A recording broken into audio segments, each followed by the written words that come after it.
Bien, entonces, lo que les acabo de comentar para las personas, sobre todo que no están asistiendo en este momento a clases, es que el certamen, según las votaciones de ambos paralelos, quedó para el viernes 28 de mayo.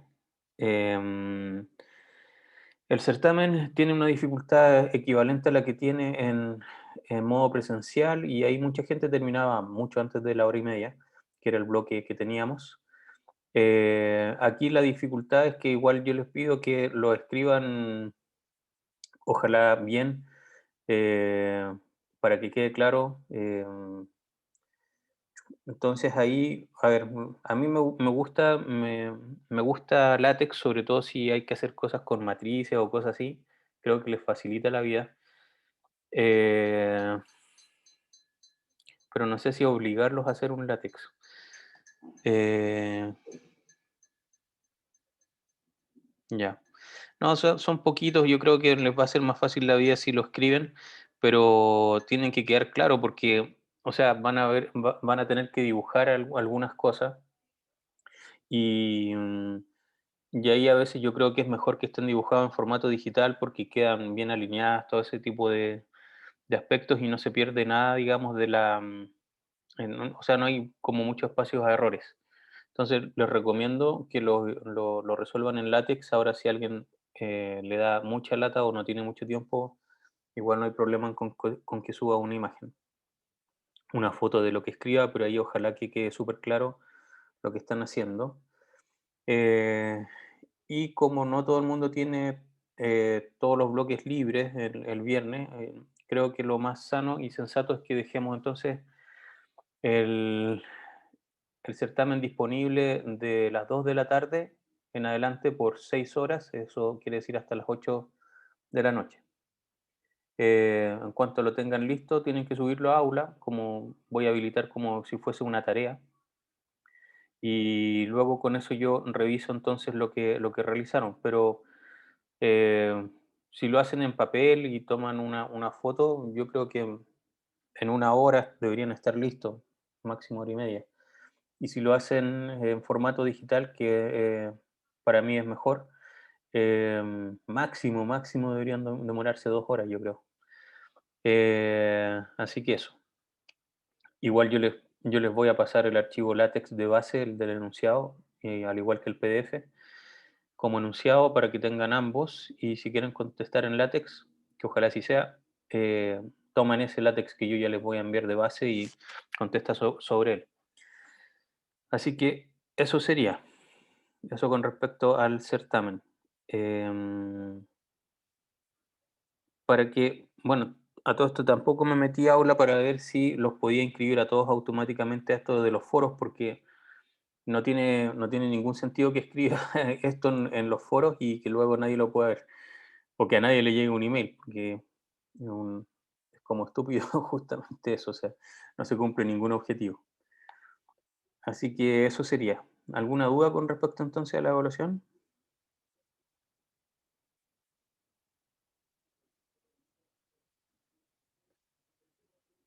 ¿Estamos ok? Ya. Entonces, vayamos a la clase de hoy, que es la última clase em, de materia, y tiene que ver con visibilidad. Vamos a partir por ahí. Voy a compartir la pantalla entonces. Ok, bien. Em, el problema de visibilidad en la computación gráfica es dado un conjunto de objetos tridimensionales, vamos a tener distintos tipos de puntos de vista, ¿ya? Ver si queremos representar algo como líneas, como superficies, si vamos a ocultar cosas, si vamos a ver todas las cosas de vuelta, etcétera. Em, hay una pregunta de Juan Pablo, si iniciamos con los papers al tiro. No. A ver, dado de que de vuelta de vacaciones, justo esa semana, el viernes vamos a tener el certamen, lo que voy a hacer es que el martes, la clase del martes no la vamos a tener. Van a tener ese horario libre. El miércoles yo me voy a conectar para ver si ustedes tienen consultas, porque les voy a dejar certámenes de años anteriores con sus respectivas pautas en aula. Entonces el miércoles yo me voy a conectar en el bloque de la clase y si alguien tiene preguntas, bueno, ahí lo vamos a poder resolver y el viernes van a tener el certamen. Si nadie se conecta o si pasan 15 minutos sin preguntas, yo me desconecto, asumo que ya nadie más tiene preguntas y con eso estaríamos. Así que el viernes sería el certamen y el lunes de la semana siguiente, ahí comenzamos ya con los papers.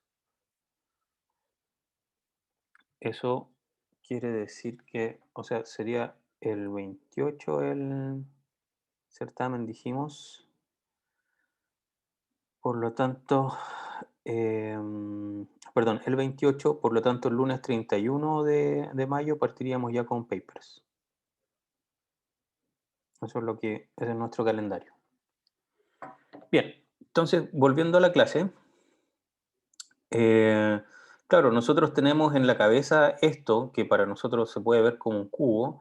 Si lo viéramos wireframe, claro, ahí ya, o sea, ya queda súper claro que es un cubo, pero también existen problemas de ocultamiento de imágenes. O sea, por ejemplo, este mismo cubo quizás yo lo podría ver así o entenderlo de esta forma también, que es como invertirlo.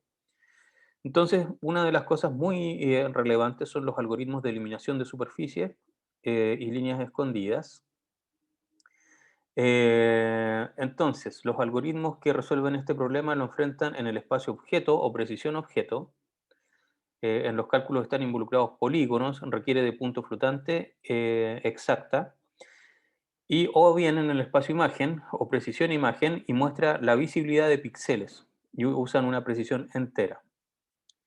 Entonces, viendo la precisión objeto, em, vamos a trabajar en el sistema de coordenadas del objeto, se compara directamente cada objeto con el resto de los elementos y vamos a ir eliminando los objetos enteros o bien las partes no visibles de un objeto.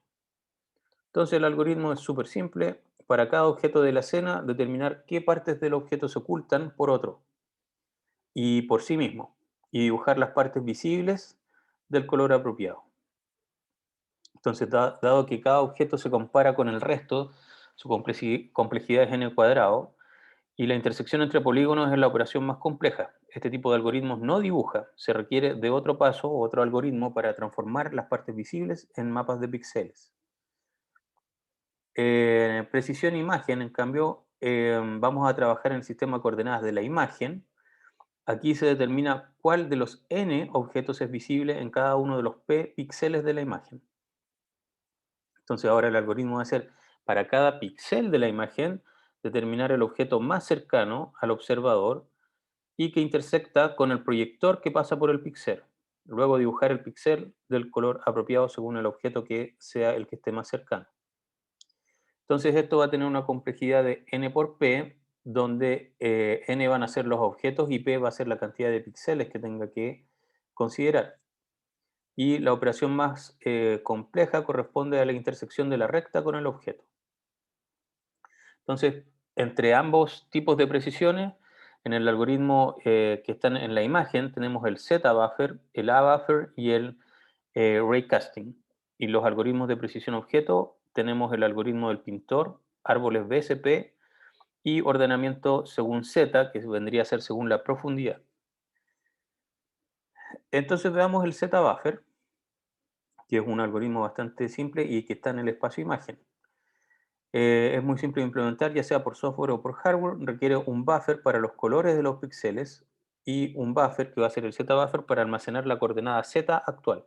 Por eso aquí dice Z-buffer. El algoritmo. Inicializamos el buffer entonces con el color de fondo y el Z-buffer para cada polígono. Luego, para cada píxel en la proyección del polígono, vamos a decir que Z va a corresponder entonces a una función de Z en función de X e Y. Si Z es más cercano que el Z-buffer actual, entonces el Z-buffer actual pasa a ser este Z. Y vamos a dibujar el píxel X, Y del color adecuado en función de qué color tiene este polígono que estamos intentando ver. ¿Ya? Entonces, aquí tenemos un pequeño ejemplo en donde partimos entonces con el color de fondo, que serían puros ceros, Y luego supongamos que yo quisiera dibujar algo como una especie de un triángulo de color rojo. Y esto tiene profundidad 5, ¿ya? Entendiendo que 0 es lo que está mucho más atrás y 5 está más cercano hacia mí.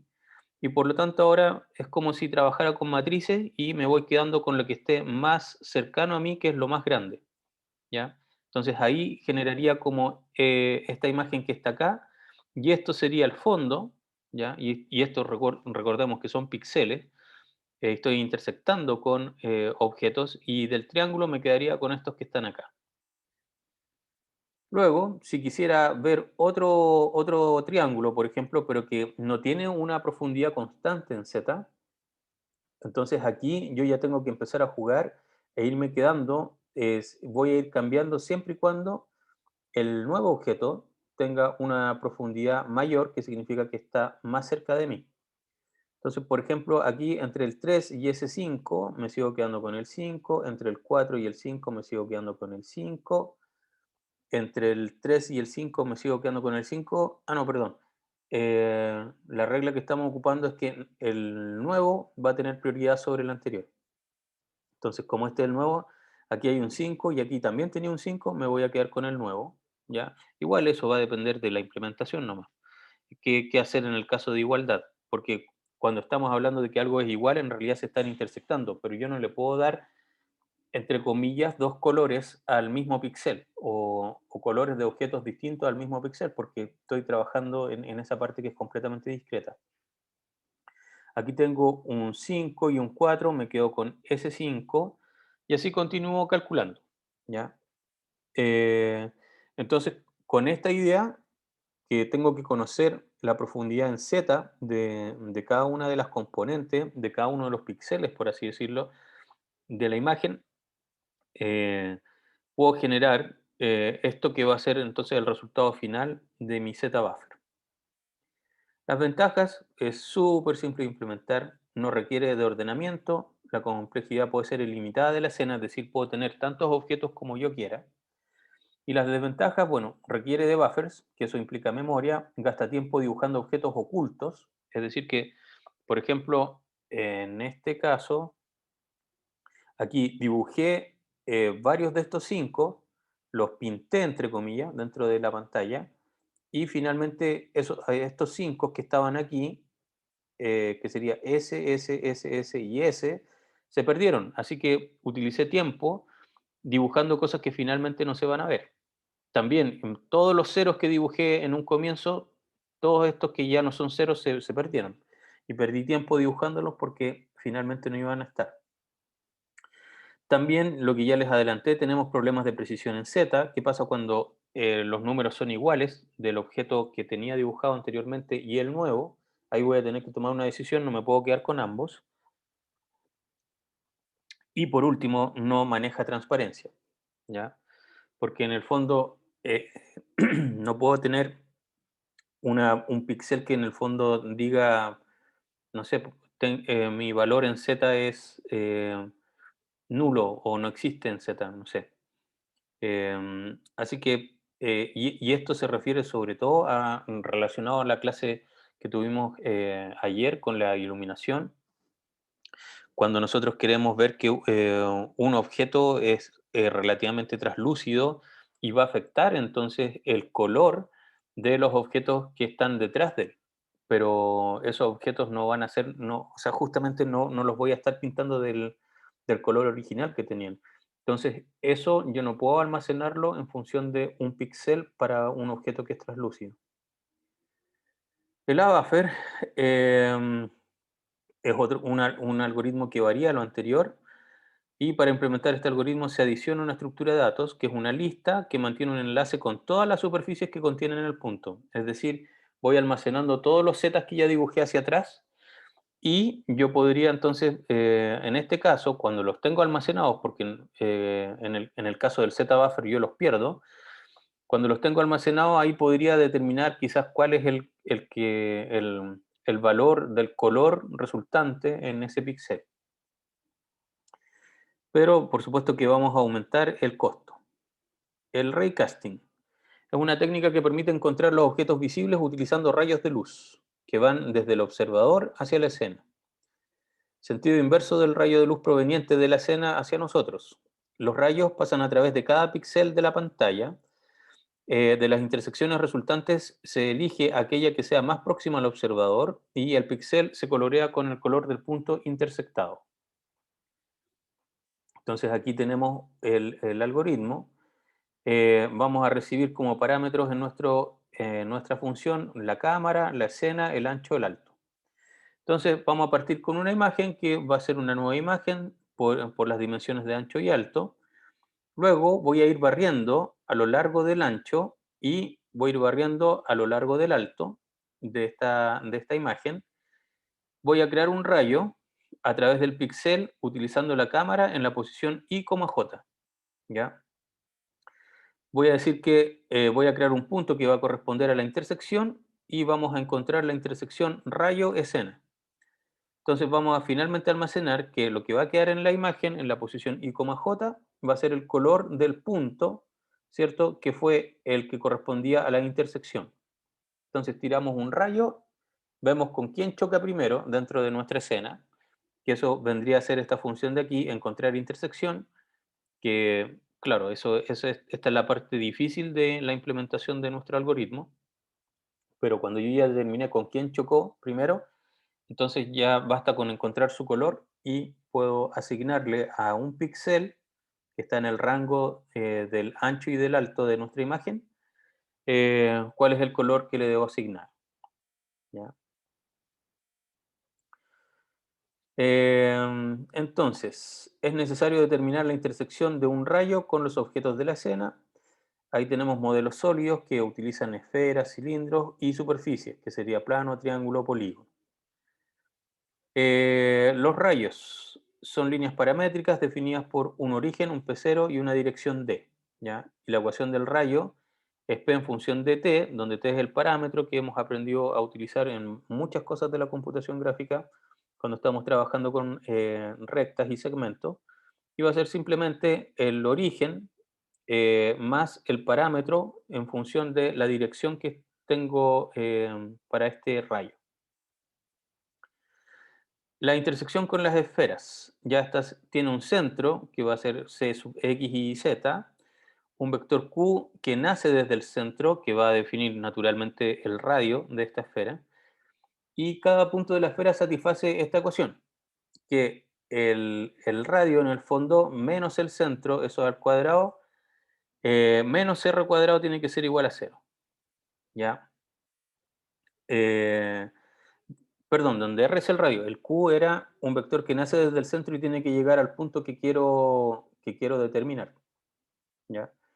Entonces, se tiene que cumplir eso que está ahí.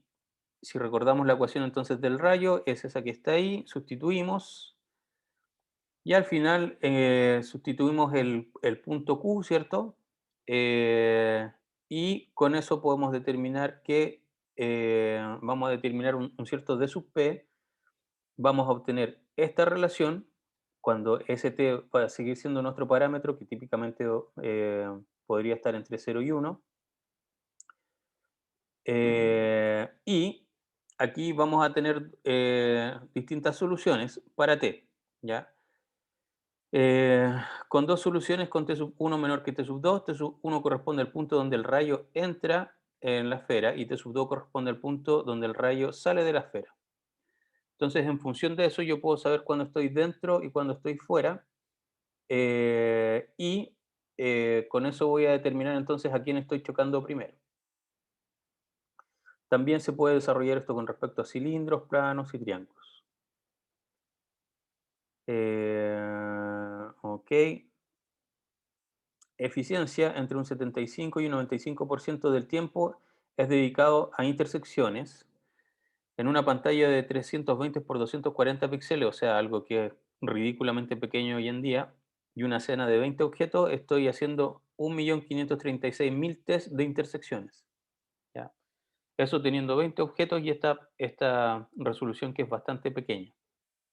Ahora, si nosotros quisiéramos hacer 1.536.000 test de intersecciones, por supuesto que si tuviéramos un solo procesador, esto sería increíblemente lento, pero como tenemos muchos en la tarjeta gráfica, entonces esto se hace de forma paralela. Y es por ello entonces que, volviéndoles a insistir, una de las gracias de este curso es comprender cómo sacarle buen provecho a la tarjeta gráfica, y eso son con hacer millones de test en bloque, que son los mismos para todos los puntos o todos los elementos del conjunto, ¿cierto? Se lo pasamos a la tarjeta gráfica y la tarjeta gráfica lo resuelve de forma paralela en muy poco tiempo, sobre todo que está optimizada para cálculos como intersecciones, y por lo tanto esto hoy en día ya es un chiste, o sea, esto se puede hacer súper rápido con la tarjeta gráfica.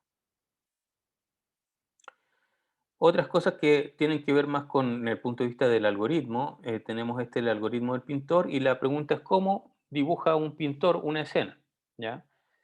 Entonces, un pintor va a dibujar sus cuadros partiendo desde el fondo hasta llegar a los objetos más próximos al observador. El algoritmo del pintor utiliza este mismo razonamiento: dibujar las superficies desde atrás hacia adelante. Las superficies más cercanas son dibujadas sobre las superficies del fondo. Entonces, por ejemplo, si estuviéramos aquí parados en los ejes X e Y, ¿ya? Y yo veo eso, en realidad la pregunta es si debería dibujar eso o no. Y ahora, si yo me paro desde arriba, ¿cierto? Si me paro desde arriba, es evidente que este está antes que ese que estaría más en el fondo, ¿cierto? Porque este que está acá tiene un Z que es menor, este tiene un Z mayor. Por lo tanto, ahora que yo conozco esta información, sé que debería dibujarlo de esta forma y no de esta que está aquí arriba, ¿ya? Entonces, claro, si solamente conozco la información en 2D, no sé si, dado este sistema, si lo debería dibujar así o así. Pero al verlo desde arriba, como esto es la información que tengo desde arriba, ya sé que esta es la forma correcta. Ventajas: permite el manejo de transparencia. Problema: la determinación del orden entre los elementos. Porque claro, esto que está aquí, yo lo puedo saber porque vi desde arriba, pero si tengo n objetos, en realidad yo no sé cuál es inmediatamente el que está más atrás, a menos que conozca efectivamente sus coordenadas z.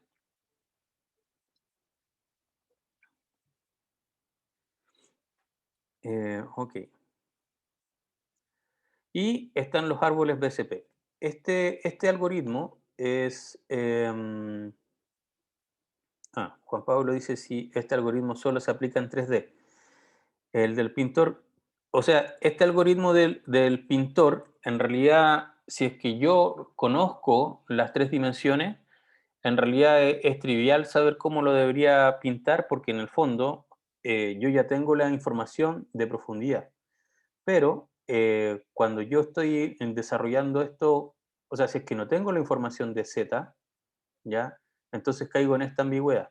Y eso es lo que es complicado. A veces podría dibujar primero el círculo y después este rectángulo.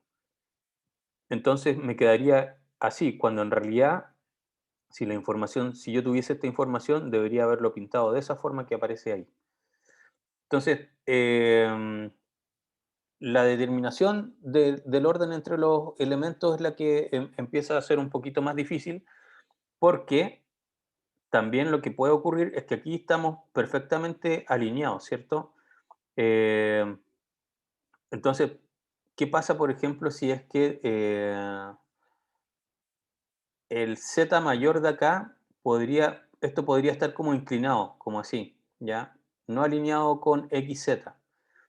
Entonces la pregunta empieza a ser, ¿cuál es realmente el que está más atrás? Y este podría tener una inclinación, no, en realidad una dirección como esta. Entonces, si yo tomo el Z más pequeño, ¿ya? Eso no me asegura que el elemento es el que está más atrás, porque nuevamente podría tener ese punto aquí y que esto viniese hacia acá, ¿ya? Como una forma así. Y quizás podría tener otro elemento que venga por acá, pero que sea mucho más largo, que llegue por aquí. Entonces ahí, en ese caso, yo no puedo saber si me guío solamente por quién es el que tiene el Z más pequeño, no puedo determinar fácilmente cuál es el que tengo que dibujar primero. No sé si se entiende la idea. En algunos casos tendría que dibujar parte de este más atrás y luego tendría que empezar a dibujar el otro encima. ¿Se entendió eso o no? Medio complicado de explicar. Pero no basta con elegir simplemente el que tiene el Z más chico, porque en alguna sección este podría tener un Z más pequeño, como por acá, pero en esa sección lo que yo tenga en este sector no me influye, ¿cierto? Así que podría partir dibujando eso y luego aquí ya hay una especie de intersección, entonces cuando llegue aquí este ya no lo puedo, el azul ya no lo debería seguir dibujando y debería empezar a dibujar este eh, como marrón, ¿cierto? Como este que viene acá. Entonces, a eso se refiere esto, la determinación del orden entre los elementos no es trivial. Ok, los árboles BCP, BCP significa Binary Partition Algorithm. Esta técnica subdivide recursivamente los semiplanos en frontales y posteriores, ¿ya? Y la generación de un árbol BCP es un preproceso y este tipo de árbol permite generar imágenes desde cualquier punto de vista. Entonces, ¿en qué consiste esto? Elija un polígono, un plano como raíz. Aquí vamos a hablar de planos, ¿ya? Este es el plano 3, este es el plano 2, este es el plano 5 que viene por acá, el plano 1, el plano 4. Luego dice, realice una separación recursiva de planos frontales y posteriores, definidos por la normal. Entonces, ¿qué quiere decir eso? De que yo, por ejemplo, voy a partir, arbitrariamente aquí partí con el 5. Y este 5 yo tengo que conocer cuál es su normal, es decir, por ejemplo, yo estoy viendo aquí que el punto de visión está por aquí arriba. O sea, quien está visualizando esta imagen está parado acá, ¿ya? Y según él es que vamos a utilizar las normales de los segmentos. Entonces, yo arbitrariamente dije, ya voy a partir por el 5 y genero entonces una división entre todo lo que esté delante del 5 y todo lo que esté atrás del 5 en función de la normal y de donde estoy parado viendo. Entonces puede ocurrir, como en este caso, de que todo el segmento 1 quedó en la parte posterior, así que lo voy a tirar hasta esta rama. El segmento 3 y el segmento 4 quedaron completamente adelante de mí, según la normal y sabiendo que quien está visualizando la imagen está acá, ¿ya? Ustedes me podrían decir, pero profe, fíjese que el 4 termina mucho más atrás que el 5. Sí, de acuerdo, pero en realidad para efectos de si yo partí dibujando el 5, eh, el segmento 4 está delante del segmento 5 y el 3 también. Y finalmente puede ocurrir de que algunos segmentos sean cortados por la división del espacio que generó el 5. Entonces esos segmentos los voy a tener que separar en dos partes. Este 2 lo voy a separar en un 2A y un 2B. El 2A lo voy a dejar hacia adelante y el 2B hacia atrás. A continuación voy a elegir otro segmento. ¿Ya? Arbitrariamente tomé uno de aquí, ¿cierto? Porque la idea es que en cada nodo me quede un solo, ¿cómo se llama? Un solo segmento o subsegmento. Entonces, volvamos atrás. Aquí yo tenía el 2A, el 3 y el 4. ¿Podría haber tomado el 2A? Sí, perfecto. ¿Podría haber tomado el 3? Sí. ¿Podría haber tomado el 4? Sí. ¿Ya? Puedo tomar cualquiera. Ahora, justamente aquí yo elegí el 3, ¿ya? Al azar. Y la gracia justo del 3 es que suponiendo que quien está visualizando está aquí, yo tengo que tomar una normal que vaya hacia a quien está visualizando. La otra normal que podría haber tomado es que apunte hacia acá abajo, ¿ya? Pero si apunta hacia acá abajo, eso está menos adelante de quien está aquí. O sea, tenemos que, dentro de las dos opciones que tenemos para las normales, en el 5 teníamos una hacia allá y otra también que tiene la misma dirección, pero en el sentido opuesto, hacia acá. Entonces, eso es lo que nosotros tenemos que considerar como que está adelante en función de quién está visualizando y atrás. Entonces ahora, como quien visualiza hasta acá, tomo esta y no la que va hacia acá, como normal, y según esta, entonces el segmento 4 quedó detrás de mí, completamente. Eso quiere decir que, por ejemplo, el segmento 4 está atrás del segmento 3, pero el segmento 4 está adelante del segmento 5, ¿ya? Y con eso puedo ir yo recorriendo este árbol y encontrando cuáles son, dónde van a estar mis distintas partes de segmento. Y según esta dirección, el 2A está delante de mí. Así que lo voy a poner frontal al 3. Finalmente, aquí el 1,2b, me quedé con el 1, me podría haber quedado con el 2b. Nuevamente, quien visualiza hasta acá, así que tomo el sentido de esta dirección hacia allá y por lo tanto voy a seleccionar el segmento que me faltaba, que era el 2b, y ese va a estar delante del 1. Así que lo voy a poner a la izquierda del 1. ¿De acuerdo? ¿Todos entendieron la idea de los árboles BCP?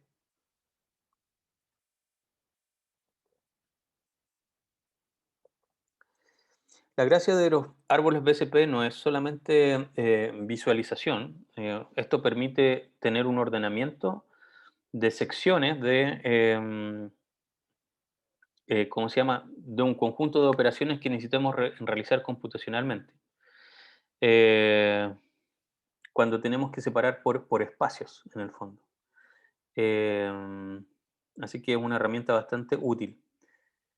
Combinando árboles BCP con el rendering. Bueno, se usa el siguiente algoritmo recursivo: despliegue los polígonos que están detrás de la raíz, no pueden ocultar la raíz, luego despliegue la raíz y finalmente despliegue los polígonos que están al frente de la raíz. Y estos sí van a poder ocultar la raíz. Observación detrás y frente se determina con respecto a la posición del observador. Así que eso era importante, que cuando nosotros estábamos, yo le estaba explicando, la normal iba a ser entonces por acá arriba. Ahora, hay otros problemas como este, ¿ya? Aquí cuando existen este tipo de intersecciones, en realidad los algoritmos que les estaba explicando se caen un poco porque en el fondo yo no sé quién estaría detrás o adelante del otro. Y ahí hay que modificar y establecer de que en algún momento yo podría, alguien podría estar delante, un objeto podría estar delante de otro y en otro momento podría estar detrás de ese mismo otro. ¿Ya? Ok. Bueno, eso era lo que tenía que ver con la parte de ¿cómo se llama? De visibilidad. Ahora, rápidamente, les voy a mostrar otra parte que tiene que ver con la representación.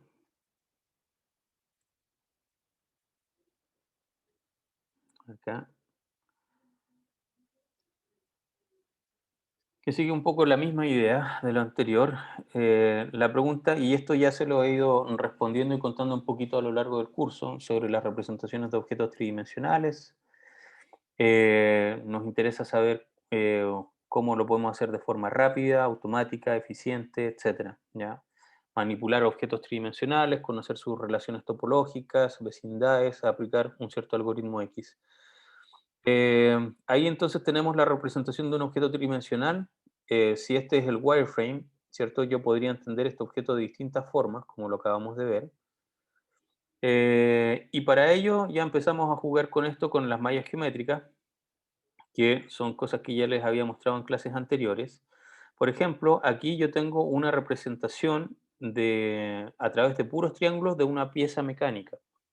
Pero cuando yo ya quiero hacer modelamiento mecánico sobre esto, cuando nos vamos hacia la mecánica computacional, entonces yo voy a calcular un sistema de ecuaciones diferenciales parciales sobre esto y pueden representar distintos tipos de cosas. Por ejemplo, esto podría representar el calor que está pasando, ¿ya? Esto querría decir que, por ejemplo, aquí está más caliente que en esta zona azul, que en realidad no está pasando mucho calor. Y estas como capas que se van generando son las que me entregan más información de forma gradual de cómo se ve afectada esta pieza. Y en función de eso, yo puedo hacer análisis, puedo decir, ah, ok, bueno, entonces aquí yo tengo que preocuparme más de reforzar con un cierto material que sea más resistente al calor porque es más probable que tenga una falla de material acá, producto del calor. También tenemos otro tipo de modelos, por ejemplo, estos que están más acá, estos son imágenes típicas que se obtienen de algoritmos como Marching Cubes, y Marching Cubes se aplica mucho hacia la parte de los escáneres tridimensionales que ya les había comentado anteriormente. Por ejemplo, las resonancias magnéticas, y a partir de ello, entonces, como yo sé en qué momento voy avanzando en el plano Z o en el plano X, da lo mismo, puedo reconstruir a partir de muchos triángulos cosas como esta. Y una vez que tengo todos estos millones de triángulos, entonces puedo, bueno, mejorar la malla, puedo hacer un montón de otras cosas. Em, entonces, tenemos distintos tipos de modelos. Por ejemplo, aquí tenemos modelos que vienen dados por estos que se denominan muchas veces en el modelamiento y en la computación gráfica como activadores. Los podrían entender así como fibras musculares, si lo quieren ver así. Entonces yo tengo estos típicos strings que se llaman, y yo puedo activar o tirar un conjunto de strings como si fuera pelo, ¿ya? Así, y entonces me voy a mover hacia allá si es que no quiero yo sacarme el pelo. Y esto va a activar distintos tipos de músculos y en función de eso puedo conocer otro tipo de cosas. Así vamos a tener distintos tipos de representaciones para enfrentar distintos tipos de problemas. Eh, y las aplicaciones, bueno, nos vamos a centrar en todas estas, en la visualización, en la robótica también necesitamos mucha información y en los CAD, ya que esto es Computer Assisted Design. Em, y en la robótica, yo últimamente dentro de la parte de computación gráfica, he visto hartas cosas que tienen que ver con drones. Es entretenido ese estudio. Algoritmos de drones para evitar que choquen con objetos. Por ejemplo, tengo mi dron dentro de una habitación que tiene lámparas, tiene mesas, sillones, tiene un montón de otras cosas. Y yo quiero manejar el dron, pero también quiero tener la opción quizás de activar un warning, cosa de que si yo lo quiero hacer chocar contra una lámpara, el dron diga así como, oye, para, me vas a hacer chocar. O incluso de, si se lo pasa a un niño, de activarlo 100% y que no lo deje chocar con un objeto. Entonces, para ello es necesario hacer un reconocimiento del espacio y rápidamente necesito ir conociendo la vecindad del espacio tridimensional. Es decir, por ejemplo, estoy aquí y en toda esta sección, en todo este cubo gigante no hay nada. Luego me muevo al siguiente cubo gigante y en ese cubo gigante yo sé que hay cierta intersección con alguien. Entonces este cubo gigante yo lo quiero refinar y lo voy a dividir en 8 cubos más chiquititos. De los 8 cubos más chiquititos, quizás solo uno sigue teniendo intersección. Entonces ahora ya me quedé con 7 cubos no tan gigantes como el primero, pero igual quizás grandes, y solamente para el cubo que yo sé que sigue intersectando algo, voy a volver a dividirlo en 8. Y luego así, continúo dividiendo en 8 hasta hilar tan fino como a mí me parezca, siempre y cuando me esté acercando a dicho objeto. Pero si no me estoy acercando a dicho objeto, entonces no necesito seguir calculando con gran precisión si es que voy a intersectar, que vendría a ser si voy a chocar con el objeto en particular. Entonces, también en la parte de robótica, más preciso fuera ya de los drones, está toda esta sección de, por ejemplo, los robots que tienen que hacer campeonatos de fútbol. También hoy en día ya empiezan a haber peleas de robots que tienen algoritmos, digamos, que tienen que hacer reconocimiento del objetivo, identificar eh, quién es el enemigo si están peleando contra otro robot y en función de eso determinar cuál es la mejor acción. Entonces, todas esas son campos dentro de la computación gráfica que tienen que ver con el procesamiento de imágenes y que también son tareas súper complejas. Eh, en 3D, así como en 2D existen los píxeles, en 3D tienen un símil que son los voxeles y que son las cajitas o las unidades más pequeñas tridimensionales con las que ustedes pueden operar. También tienen los árboles BSP, que es lo que acabamos de ver. Tienen, bueno, varias formas de manejar sólidos. Los datos brutos también se pueden trabajar con nube de puntos. Tienen modelos jerárquicos si quieren trabajar con estructuras de alto nivel. Y las superficies ya sean cuando ya trabajamos generalmente con mallas geométricas y espacios que nos permiten discretizar, perdón, y cosas que nos permiten discretizar el espacio. Las nubes de puntos son estas cosas. Ahora, nosotros, los humanos, tendemos a reconocer fácilmente una nube de puntos así. Yo creo que todos ustedes van a pensar, ah, bueno, ahí debe haber una persona. Eh, para mí es a lo que más se acerca. Esto es un auto. Es evidente que es un auto, o la carrocería de un auto por lo menos. Entonces, en las nubes de puntos, ustedes van a tener archivos tan simples como este, donde van a decir n, que quiere decir cuántos vértices tienen, y luego van a listar las coordenadas x, y y z de los n puntos. En realidad aquí debería ser n-1 porque dije que tenía n puntos y partí de n. Em, entonces, les voy a mostrar para finalizar esta clase más ejemplos que tienen que ver con lo que ya les había mostrado en algún momento con GeoMView, pero les voy a mostrar otro visualizador también para que sepan que hay distintos tipos de formatos y todo eso. Entonces, voy a... aquí estoy buscando en mis carpetas del archivo.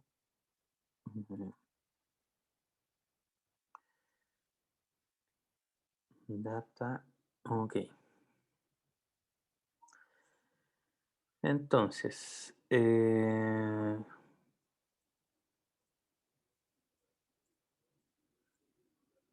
ya, aquí tengo un archivo. Abrir con este y este.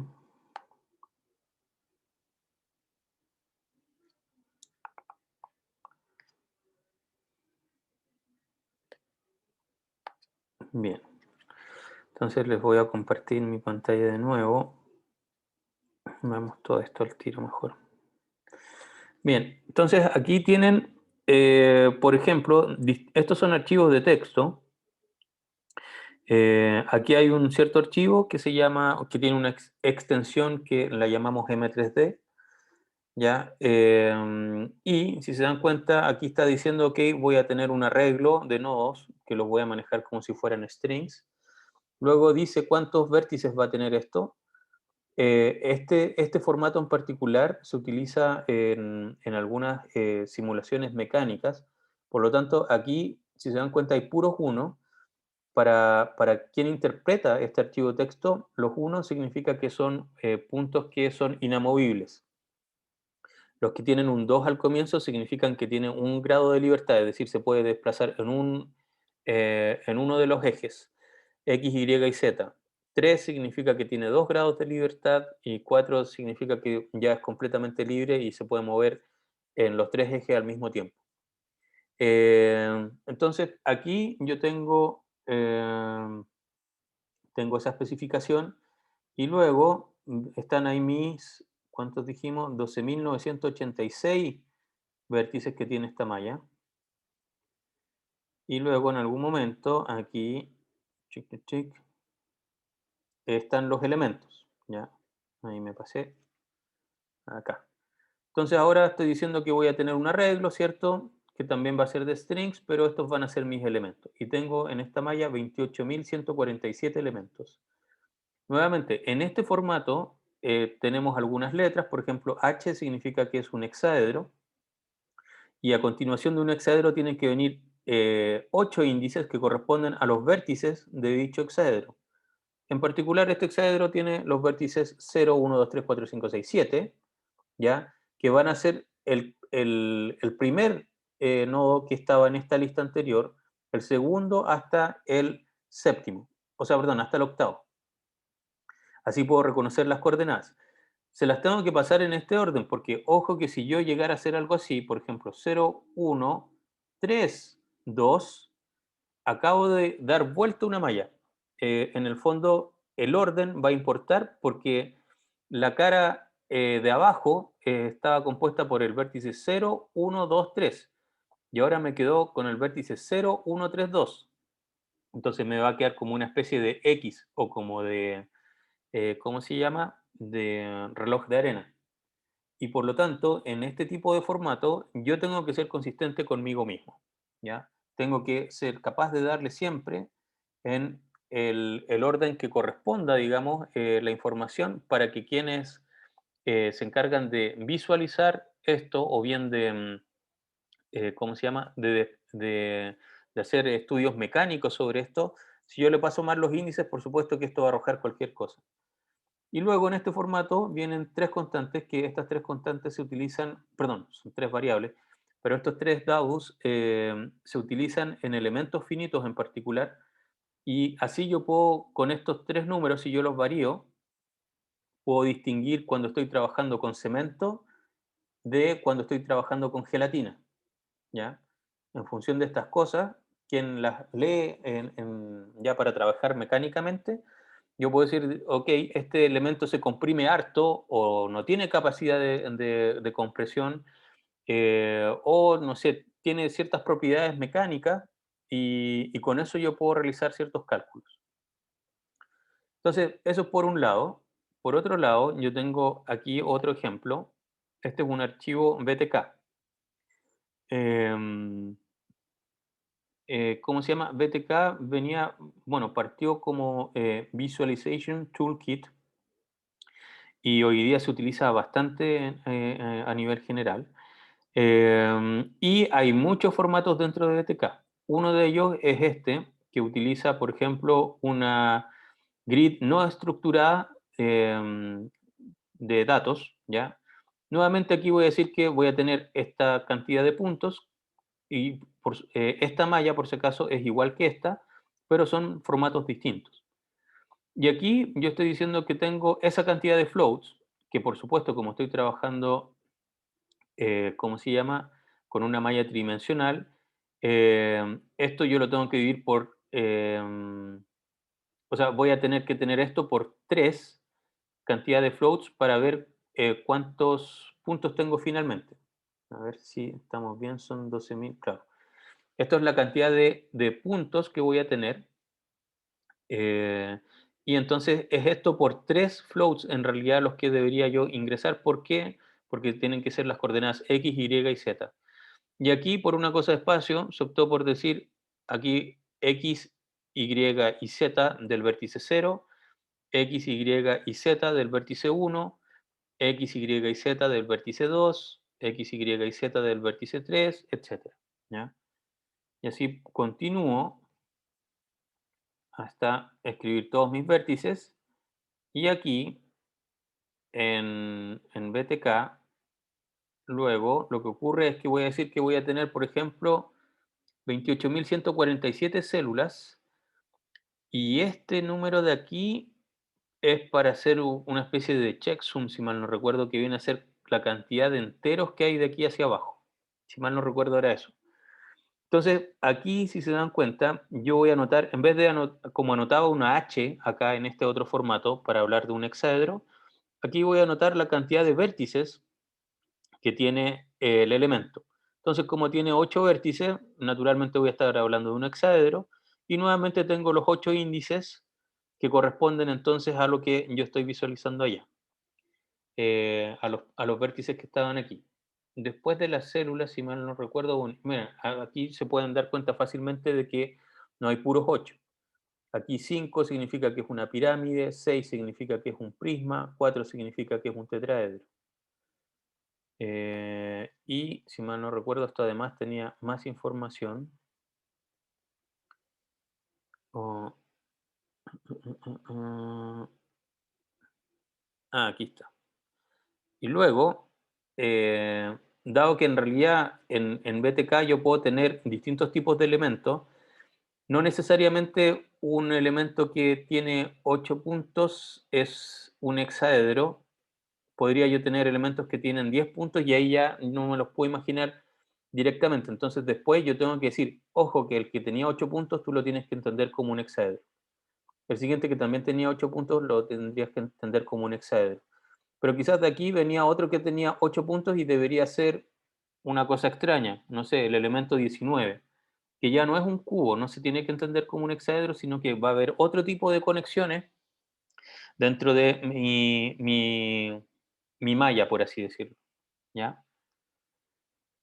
Entonces, todo eso es simplemente para explicarles, ¿cómo se llama? Que hay distintos y hay millones de formatos distintos para, dependiendo de lo que uno quiera hacer. Y de hecho, ahora les voy a mostrar este BTK para que vayamos a ver qué es lo que hace. Esto debería lanzar, si estamos bien, para View. Ok, bien. Así como la otra vez le había mostrado un visualizador que se llamaba GeoView, hay muchos visualizadores en el mundo, ¿ya? Incluso hoy en día se siguen desarrollando visualizadores. Todo va a depender de cuál es la utilidad que nosotros le queramos dar. Entonces, aquí yo cargué esta malla que se llama cs5r5.btk y ahí la empecé a visualizar, ¿ya? Em, Aquí lo que yo puedo hacer, algunas cosas entretenidas, por ejemplo, a ver, aquí tengo Solid Color solamente como opción, ok. Aquí yo puedo seleccionar cortes, por ejemplo. Yo voy a mover esto que está aquí. Supongamos que yo quisiera hacerle un corte sagital. Aquí puedo definir, por ejemplo, qué normal quiero usar. 1. Ok, ahí cambié el plano. Esto yo lo puedo correr más hacia allá, más hacia acá, como yo quiera. Supongamos que estoy ahí, apply. Ok, y ahora me vengo hacia acá. Y esto me cortó la malla geométrica y puedo ver, digamos, cómo se ve al interior. Eh, Esta malla yo la puedo ver como... aquí tengo Solid Color. ¿Dónde está el wireframe aquí? Hace un rato que no utilizaba BTK. Eh,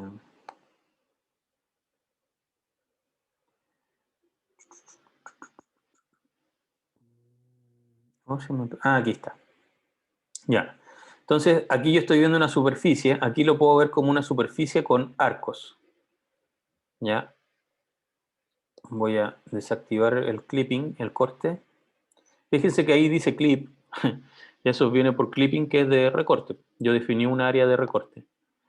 Entonces ahora yo lo estoy viendo como una superficie y además con los arcos que se cortan aquí.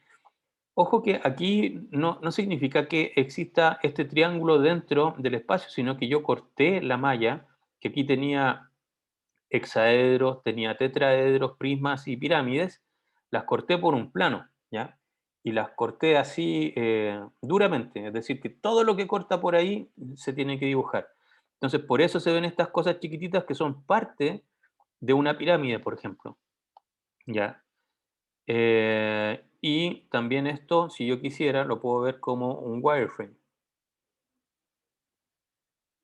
Perdón, tengo que aplicarlo a este, un wireframe. Ahí sí. Entonces, al igual que como lo podíamos hacer con GeoView, ahora estamos viendo el cableado de esta malla. ¿Qué más puedo hacer? Puedo ver los puntos. De nuevo, clip. Eh, Points. Ahí ya estoy viendo ya una nube de puntos. ¿Se dan cuenta? Este no, este sí, ahí sí. Estoy viendo la nube de puntos que definen este espacio. Ahí ya me estoy saltando los segmentos. Y bueno, también puedo volver a correr esto si yo quiero. apply, y ahí se agrandó mi espacio de visión y estoy viendo solamente los puntos que están definidos en la superficie. Em, a ver, hay alguien en el chat.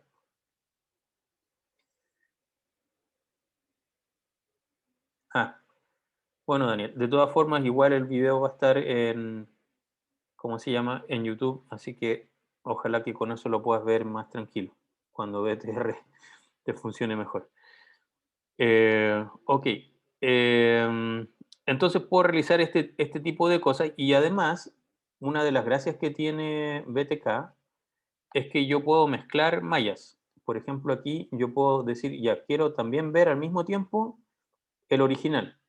Aquí estoy viendo los dos, el original y el que tiene el corte. Entonces eso me genera un plano intermedio y me permite conocer la estructura. También podría yo decirle que al global le quiero verlo como un wireframe, o sea, con los arcos. Y entonces ahí adentro está mi nube de puntos. Si se dan cuenta ahí como que se nota un poquito más. Voy a hacerlo un zoom. Ahí se nota un poquito más que por ahí tengo una nube de puntos entre medio que corresponde al corte, pero si yo quisiera hacer ese corte más claro, a ese le puedo poner, por ejemplo, ya, ese quiero verlo como eh, una superficie con los arcos.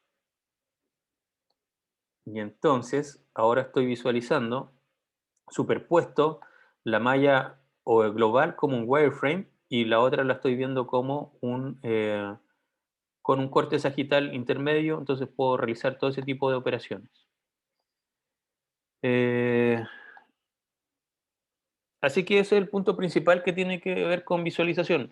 Les podría mostrar otros visualizadores, pero en realidad da lo mismo porque tiene que ver un poco más como con la aplicación que uno le quiera dar. Eh, Otro que se utiliza mucho, mucho, mucho es Blender. No sé si ustedes han tenido la oportunidad de trabajar con él. Y ese permite dibujar segmentos y comprender un poco más la estructura interna, hacer un montón de otras cosas. Eh, entonces, dependiendo del tipo de aplicación, es que nosotros tenemos que buscar la herramienta que más nos sirva. Y todas sirven, todas tienen algún punto fuerte y también tienen puntos débiles con respecto a otras cosas. Así que eso, hemos terminado la materia más teórica del curso. Con eso estaríamos. ¿Preguntas?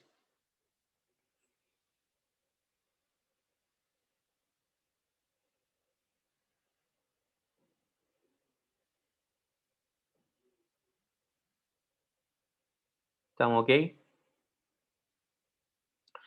Bien, entonces, sí, adelante. Pero ¿Mm? le quería hacer una pregunta, pero no respecto a la materia, sino respecto al tema de los papers. ¿Ya?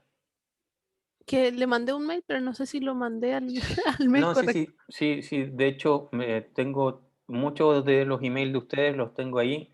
Hoy día mismo voy a actualizar la página de aula con los papers que ustedes me han propuesto y ahí ya deberían estar anotados, digamos, bien. Así que Ah, ya. hoy día lo hago.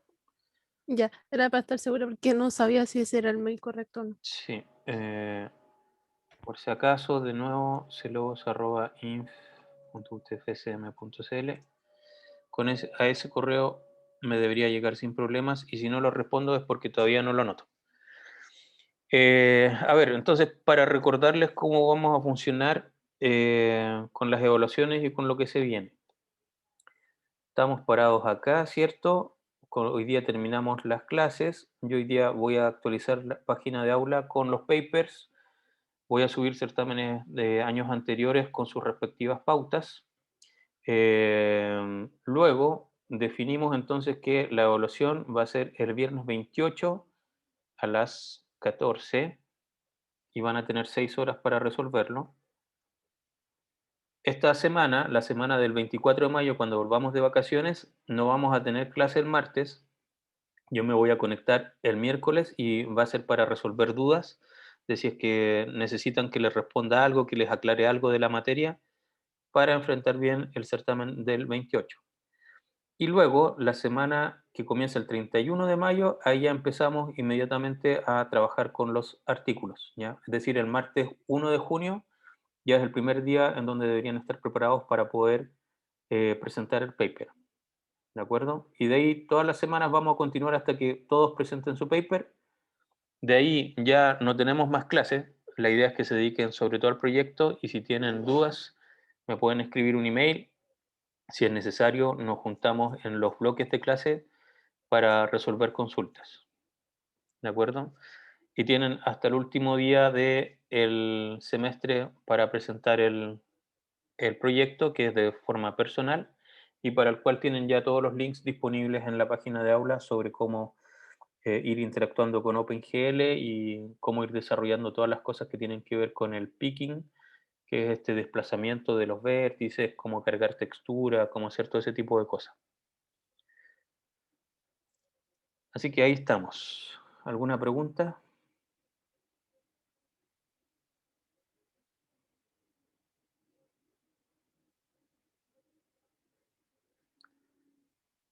Perfecto. Entonces, con eso estamos. Que estén muy bien. Nos vemos a vuelta de vacaciones. Y eso, cualquier duda por email, y ahí vamos a empezar allá a avanzar. Ya, pues, que estén muy bien, cuídense harto. Chauito.